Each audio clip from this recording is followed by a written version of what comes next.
Paying off debt versus investing. Should I withdraw my 401k to pay off debt? Should I stop investing altogether to pay off my debt? It is an age-old question. And from a financial advisor's perspective, it is quite easy for me to answer because it has just a two-word answer. It depends. It does depend, but I do understand why this is such a stressful question, because debt can be stressful, something that keeps people up at night. And then the investing thing is, if you're not investing now, you could be working for the rest of your life. I'm gonna start by saying this, and I may have said this maybe in 2017, 2018, and it's this: you can be debt-free and broke. You can absolutely be debt-free and broke. I know that a lot of people, their main goal is, I just want to be debt-free, because they feel a burden of having to owe somebody else. And the fact that you owe somebody makes you feel lesser than, right? Or I'm a bad person because I owe somebody some money. And I don't think you have to feel that way. You know, if you own a house, I don't necessarily feel like I'm a bad person because I have a mortgage.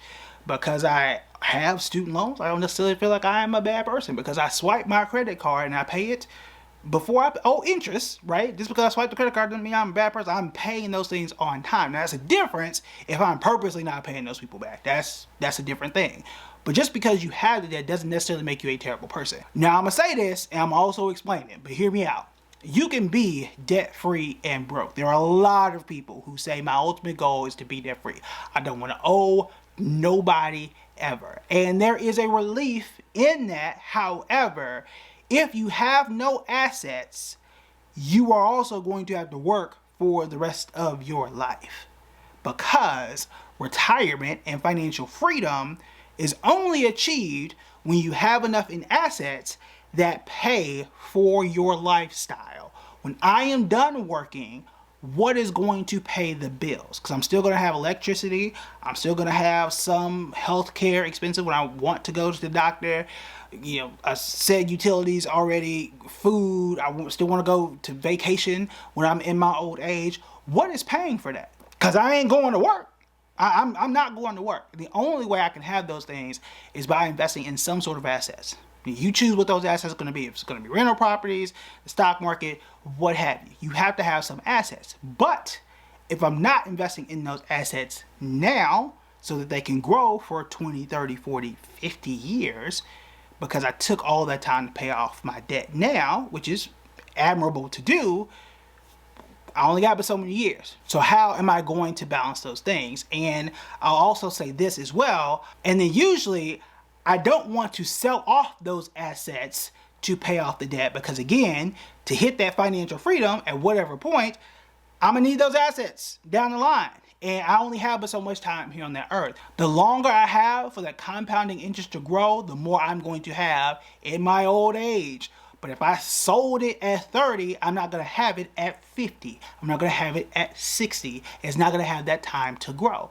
You may say, well, I can just go and buy it back. It's going to be more expensive at that point in time, and it's not going to have 20 years to grow. It's only going to have 10, right? It's only going to have 5. And you're going to wonder why. Well, why is it not growing the way I expected it to? You don't have as much compounding interest as a person who invested for longer. For example, what happens if someone stopped investing altogether, which is something that Dave Ramsey has suggested. In 2025, he said, hey, don't invest in your 401k for at least 18 months. For example, he said, hey, for 18 months, don't invest in your 401k and pay off your debt. I'm paraphrasing here. He said that in 2025. Again, paraphrasing, putting it out there twice, right? Let's say you make $75,000, you were contributing 10% and got a 5% match. That 5% match by itself, if you stop contributing, that is free money that you don't get back for 18 months. But 18 months doesn't sound like a really long time. That missing money is what we call opportunity cost, which you could have had. Just 18 months, that missing money that you didn't put in a 401k that's growing at what should be 7% on average, that's what we see in the stock market, over 5 years, that's over $56,000 $56,000 by year 5 that's just missing, that you don't get back. That's how quickly that money can build up. And that's just one asset in just 5 years. Because you didn't invest for 18 months, that missing money has grown to $56,000 that's missing. Imagine what that could be by year 15, right? That is the issue. So how is it that we can manage this debt while also keeping that money growing? The first is you can reduce your contributions. All right, so if you're contributing to a 401k or an IRA, still put that money in the stock market if that's what you're doing. All right, still buy those assets, but perhaps you are reducing it. So if you're putting in 10, it hurts my soul, but perhaps you go down to 5. So if you're getting a match, you can still get that match. Still put something in. Anything that compounds that's over 1 is still compounding. All right, so that is something, but you're still putting more money towards the debt than you were previously. So that is something that is still accomplishing both of those goals. I would rather, again, I don't love it, but I'd rather you go from 10% to 1, just 1%, to get the match and continue to put money towards your 401k and also aggressively pay down that debt, especially if it's only going to take you 6 months, 9 months, a year, or a year and a half. Don't love it, but hey, you're still accomplishing both and you're still getting that free money. I'm putting free money in air quotes because you still got to spend your time, right? You're not sitting at home getting that free money. You still got to go to work, right? You still got to deal with coworkers. So it's not totally free. The next thing that you can do to manage your debt while also keeping the assets, because it's not a true choice where you have to do one or the other, is you can try to bring down the interest.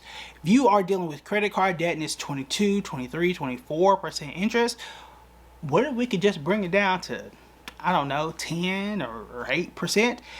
There are some people who either A, do a balance transfer, which means taking it from one credit card to another credit card. In that case, sometimes it can be down to 0. Please read the terms and conditions and what the fees may be if you do that.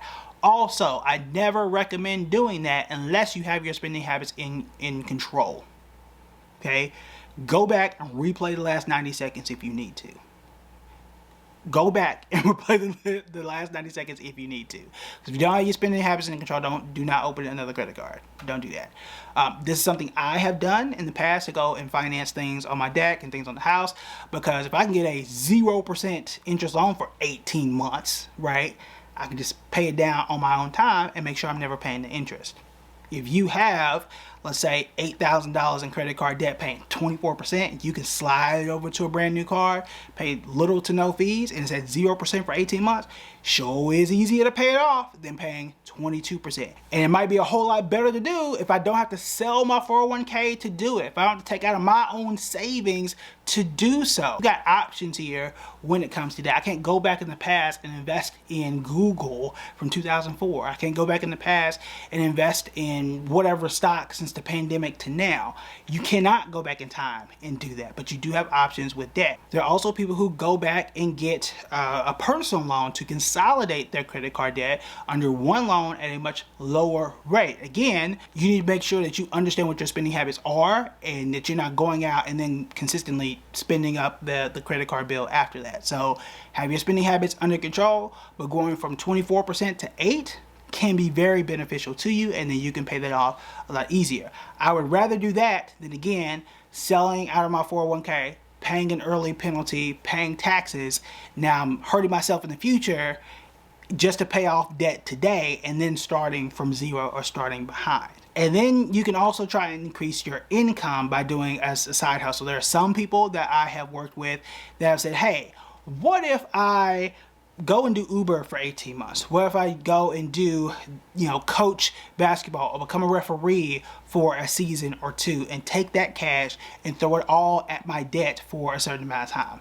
That has worked for people too, where they're working over the weekend or they're working 3 nights a week and taking all of that cash and throwing it at a credit card and knocking it out faster. I've also seen those same people say, hey, I knocked out all my debt and now I'm gonna keep doing it so I can go on this nice vacation afterwards. It is not taking out of their normal 9-to-5 income too. That's another route where you're not selling out of those assets and you're still attacking both goals. You're taking care of your long-term goal by still investing, still building up those assets, and then also taking care of what's eating at you right now in the debt. So you can actually balance both of those things. If you're somebody who feels like, hey, I feel like I'm doing everything right, like I'm following the steps, I've got my budget, I'm getting a consistent income, but I still feel like I'm behind, I'm the financial planner for you to build a plan to help you to move forward.